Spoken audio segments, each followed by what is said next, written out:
Dear students, my name is Prem Kumar K, Assistant Professor of English, Government First Grade College, Chikbalapur. I am going to teach for BA students. The subject is Optional English for the semester 5th. I chose section C, that is essays, and the topic is A.K. Ramanujan's Is There an Indian Way of Thinking? In this session, let us discuss the background of the poet A.K. Ramanujan. A.K. Ramanujan, one of the most distinguished scholars of India, he was specialized in Dravidian linguistics. He taught in several foreign universities and he was best remembered for his translation of Kannada Vachanas and ancient Tamil poetry into English.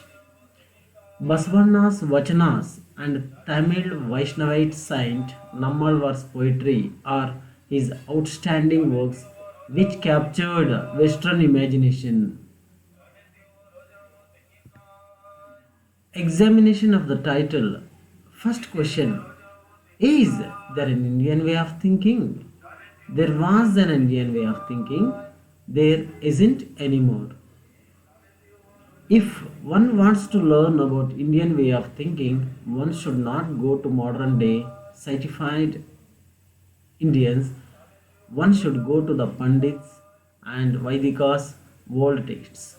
On contrary, India never changes. Under the veneer of the modern, Indians still think like the Vedas.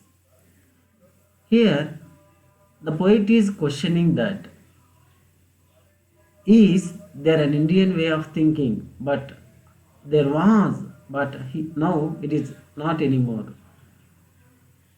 He says that Indians still believe like the Vedas and they believe much in ancient period, not in modern way.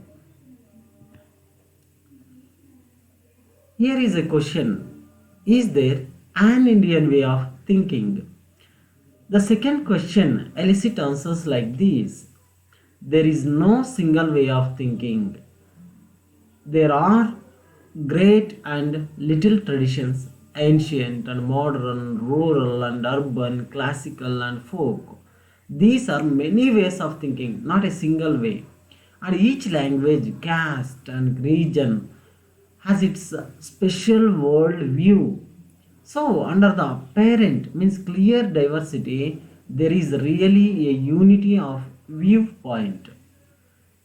Vedics see a Vedic model in all Indian thought, and Nehru made a phrase that unity in diversity. And the Sahitya Academy line says like this. Indian literature is one, though written in many languages. So, this slide says that there is no single way of thinking, but there are multiple ways of thinking in India. And the third question is like that. Is there an Indian way of thinking? Of course, the third question might be answered. What's seen in India is nothing special to India. It is nothing but pre-industrial, pre-printing press, face-to-face, agricultural, feudal, all these are Indian ways, but they are nothing special. Of course, Marxist, Freudians, McLuhanites, and all have their labels for the stage. India is in according to their schemes of social evolutions. And India is only an example.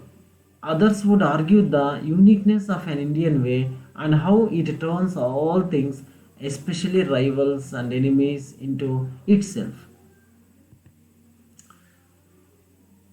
And the fourth question is there an Indian way of thinking? Of course, the fourth question elicits the answer whether Indians think at all. It is West that materialistic, rational, and Indians have no philosophy, only religion, no positive sciences, not even psychology. In India, matter is subordinated to spirit, rational thought to feeling and intuition. So that is why Miss Indians believe much in feelings and emotions, not in rationality. And even when people agree that this is the case, we can have arguments for and against it. Some lament and others celebrate Indian unthinking ways. Thank you.